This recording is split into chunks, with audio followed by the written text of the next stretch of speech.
Hello everyone, welcome back to Khushi's cafe. Hope you all are doing well. तो एक query आई थी मुझे और पूछा गया था कि स्टेज फियर से ओवरकम कैसे करें। तो उसकी कुछ बेसिक थ्योरी मैंने यहाँ पे जनरेट की है, क्योंकि जिन्होंने क्वेश्चन किया था उन्होंने पर्टिकुलर मुझे कोई भी सिचुएशन तो नहीं दी थी कि किस तरीके का उन्हें स्टेज फियर होता है और क्या वो करते हैं स्टेज में जिससे उन्हें लग रहा है ऐसा। तो इसीलिए मैंने एक बेसिक थ्योरी जनरेट की है। आप लोग इसको समझने की कोशिश करना और फिर देखिए कि आपकी प्रॉब्लम कहाँ पर सिचुएटेड है। तो फिर आप मुझसे उस चीज के ऊपर पर्टिकुलर क्वेरी करिएगा तो और ज्यादा क्लियर हो पाएगा। तो मैंने 3 सेक्शन में डिवाइड किया हुआ है। पहला सेक्शन में हम देख लेंगे कि हमारा मोटिव क्या है, जिस भी चीज के लिए हम स्टेज पे जा रहे हैं उस चीज का हमारा मोटिव क्या है, तो हम यहाँ पे इस चीज को समझेंगे। दूसरी बात होगी कि ऑडियंस, किस तरीके की ऑडियंस है उस पर हम लोग डिस्कस करेंगे। Then third, at home with, मतलब आप कितनी बार परफॉर्मेंसेस करते रहते डिस्कस करेंगे। तो पहला पॉइंट हम लोग ले लेते हैं कि मोटिव क्या है हमारा स्टेज के ऊपर जाने का। Why you are on stage, basically you have to be very much clear about this कि आप किसी भी तरीके से अगर स्टेज पर परफॉर्म करने जा रहे हैं तो वहां पर आप हो ही क्यों। क्योंकि बिना मोटिव के अगर कुछ भी काम किया जाता है तो ऑब्वियस सी बात है आप प्रिपेयर्ड नहीं है, आपके अंदर नॉलेज नहीं है, प्रैक्टिस नहीं है, तो फिर आपको फियर होगा ही होगा। तो इसको भी मैं 2 सेक्शन में डिवाइड कर रही हूँ मोटा मोटा तरीके से। जैसे कि अगर आप जा रहे हैं फॉर परफॉर्मेंस, आपको कुछ भी किसी तरीके की कुछ ऐसी परफॉर्मेंस देनी है जो कि पहले से प्री रिहर्स होती है, पहले से प्रैक्टिस जिसकी आपने बहुत अच्छे से कर रखी है। प्री रिहर्स कुछ चीजें होती है, जैसे कि कोई डांस परफॉर्मेंस देना है, कोई सिंगिंग की परफॉर्मेंस देना है, अगर इस तरीके की कोई भी परफॉर्मेंस अगर आपको देना है जो कि प्री रिहर्स होती है, जिसकी आपने बहुत टाइम से प्रैक्टिस करी होती है और आपको वहां पे परफॉर्म करना होता है। तो पहला एक पार्ट ये हो गया, मोटिव ये हो गया। और दूसरा मोटिव ये हो सकता है कि आप स्पीच के लिए जा रहे हैं, तो ये सेकंड मोटिव हो गया कि आपको स्पीच देनी है। मैंने इन दोनों को अलग इसलिए रखा है क्योंकि स्पीच प्रिपेयर्ड भी हो सकती है एंड अनप्रिपेयर्ड भी हो सकती है, इसीलिए मैंने दोनों को अलग कैटेगरी में रखा है। तो ये 2 चीजें हो गई। तो आप देखिए कि आप इन दोनों में से किस मोटिव से जा रहे हैं स्टेज के ऊपर। तो बात कर लेते हैं जो पहला मोटिव था कि आप परफॉर्मेंस के लिए जा रहे हैं जो कि प्री रिहर्स्ड है। अगर आपको उसके लिए स्टेज फियर हो रहा है, इसका मतलब आप कहीं ना कहीं ध्यान दे सकते हैं कि कहीं आपकी रिहर्सल में कोई कमी तो नहीं है, या फिर आपने कुछ ऐसी चीज चूज कर ली है जो कि बिल्कुल भी आपको आती नहीं है और आप रिहर्सल करके उतना ज्यादा कॉन्फिडेंट फील नहीं कर रहे हैं कि मैं वो चीज कर पाऊंगी या नहीं कर पाऊंगी, या मे बी आपके रिहर्सल्स में कुछ कमी रह गई हो, तो वहां पर कुछ प्रॉब्लम हो सकती है। स्टेज फियर होने की एक वजह ये हो सकती है।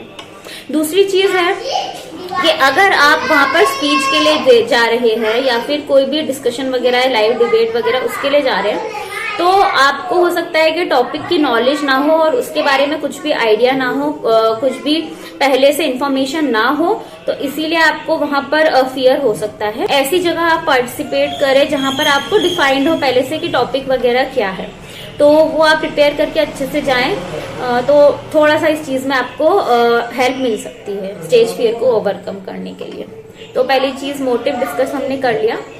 सेकंड चीज हो गई ऑडियंस। ऑडियंस पर भी काफी हद तक डिपेंड होता है। एक सिचुएशन लेते हैं छोटी सी, जैसे कि आप मुझे अपना फ्रेंड मानते हैं, आप सभी लोग, तो अगर मैं या मेरे जैसे अगर 10 लोग आपके सामने बैठे हुए हैं ऑडियंस में, क्या तब भी आप कोई बात बोलने में फियर महसूस करेंगे?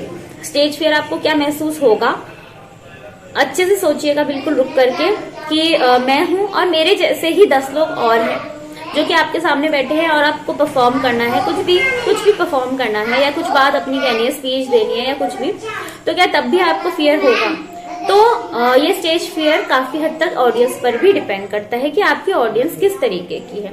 क्योंकि इनिशियली जिसको ज्यादा आइडिया नहीं है, रिहर्सल नहीं है उतनी ज्यादा स्टेज पर जाने की, स्टेज पर जाने से उतने ज्यादा फेमिलियर जो लोग नहीं हैं, तो उन्हें ये फैक्टर अफेक्ट करेगा इनिशियली कि ऑडियंस कैसी है। तो इसको भी मैंने कुछ कैटेगरी में डिवाइड किया है। पहली कैटेगरी है नोन एंड अननोन, दूसरी कैटेगरी है लीनियंट एंड क्रिटिकल। तो नोन और अननोन पे हम डिस्कस कर लेते हैं। तो इस कैटेगरी में आपकी ऑडियंस आइदर नोन होगी, मतलब जो भी ऑडियंस है आप सबको जानते हैं तो आपको फियर थोड़ा कम होगा, और फैमिलियर है सब लोग तो थोड़ा कम होगा, और अननोन है तो फियर ज्यादा होगा। तो ये सारी चीजें सिचुएशनल होती हैं, इसीलिए किसी भी चीज को कोशिश करिए कि बहुत ज्यादा वेग मत रखिए टॉपिक को बहुत ज्यादा इस तरीके से मत रखिए कि एक बहुत वाइड रेंज ऑफ आप टॉपिक लेकर के आ गए हैं कि स्टेज फियर। आप अपने ऊपर और ज्यादा एनालाइज कीजिए और पर्टिकुलर पॉइंट निकालने की कोशिश कीजिए कि एग्जैक्टली कहाँ पे प्रॉब्लम है।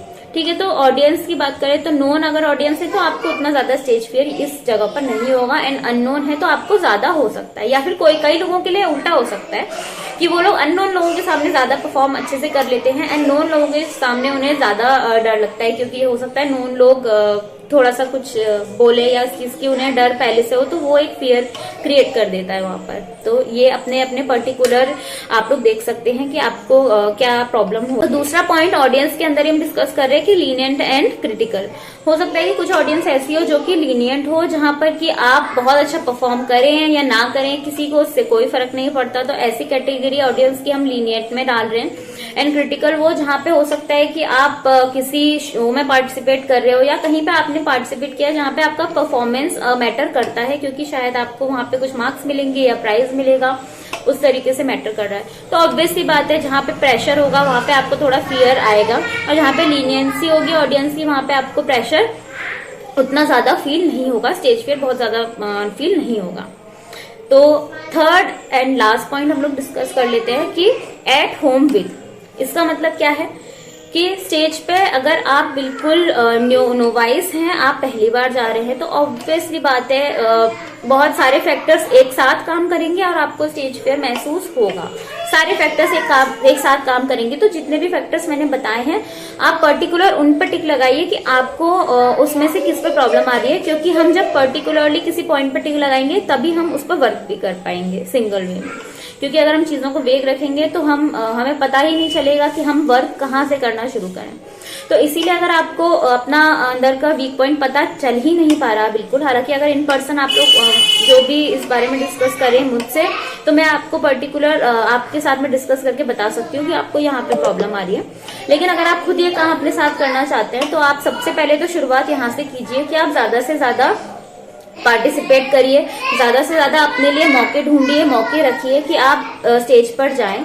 तो जितनी बार आप स्टेज पर जाएंगे, चाहे आप परफॉर्म करने या यूं ही, तो उससे आपको स्टेज फियर थोड़ा कम होता जाएगा। तो आप एट होम विद फील करेंगे। याद करिए कि आपने कई जगह पर देखा होगा कि बहुत सारे लोग, या मैंने तो बहुत देखे हैं कि जो लोग स्टेज में आए हैं, स्टेज में बात कर रहे हैं, बोल रहे हैं, कुछ भी बोल रहे हैं, वो मतलब हम लोग क्रिटिकल हो जाते हैं उन लोगों के लिए, यार ये तो कुछ भी बोल रहा है, इससे अच्छा तो मैं कर लूंगा, ऐसा कई बार होता है ना। लेकिन उन लोगों को फियर नहीं होता, वो लोग कर लेते हैं, बोलते रहते हैं, भले ही उल्टा सीधा जो भी बोले। तो वहां पे क्या हो जाता है कि वो उस चीज से थोड़े से थ्रेशोल्ड से, फियर के थ्रेशोल्ड से ऊपर निकल जाते हैं, तो वो अपनी नॉलेज वगैरह भी चेक नहीं करते, उन्हें बस करना होता है तो वो कर देते हैं। तो स्टेज फियर वाली कैटेगरी से वो ऊपर उठ जाते हैं, लेकिन सिर्फ उससे ऊपर उठना ही सही चीज नहीं है। आपको सही मोटिव भी पता होना चाहिए और सही ऑडियंस भी पता होनी चाहिए। ये सारी चीजें आप अपने नॉलेज में रखें, और ज्यादा से ज्यादा मैं ये कहूंगी बेसिक तो यहीं से शुरू करें कि ज्यादा से ज्यादा आप अपने आप को मौका दें कि आप जाएं, और जितनी बार आप जाएंगे उतनी बार आपका वो फियर धीरे धीरे करके कम होगा। प्लस आपको अपने पर्टिकुलर अपने अंदर के पॉइंट्स पता चलेंगे कि बेसिकली मुझे कहाँ पर प्रॉब्लम आ रही है, तो उस पर आप काम भी कर पाएंगे। तो आई होप कि कुछ थोड़ा बहुत क्लियर हुआ उस चीज से। फिर भी आप इस चीज के ऊपर मुझसे और क्वेश्चन पूछिए तो मैं पर्टिकुलरली उस टॉपिक के ऊपर बात कर पाऊंगी। Thank you.